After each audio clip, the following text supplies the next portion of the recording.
Baru-baru ini beredar di media sosial sebuah video yang merekam orang dengan gangguan jiwa, ODGJ, ditemukan dalam sebuah kontainer. Bukan hanya di dalam kontainer, namun ODGJ tersebut terbawa hingga menyeberangi lautan dan berpindah ke daerah lain. Video viral tersebut diunggah akun TikTok @anoken.11.22 pada Rabu tanggal 1 Maret tahun 2023. Menurut keterangan dalam video tersebut, ODGJ ini tanpa diketahui terbawa dalam kontainer yang dikirim dari Maluku ke Surabaya. Awalnya, terlihat seorang petugas yang hendak membuka pintu kontainer berwarna putih. Kemudian, ditemukan sosok pria tanpa baju di dalam kontainer. Sementara, pria itu keluar dari kontainer, petugas yang membuka pintunya memanggil teman-temannya.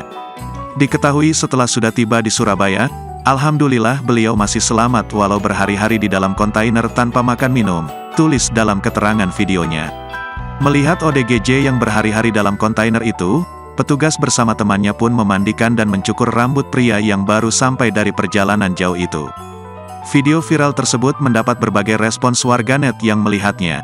Ternyata ada sebagian warganet yang mengenali ODGJ tersebut.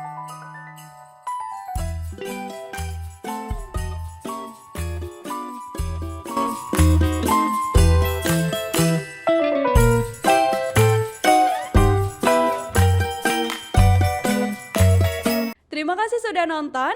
Jangan lupa like, subscribe, dan share ya.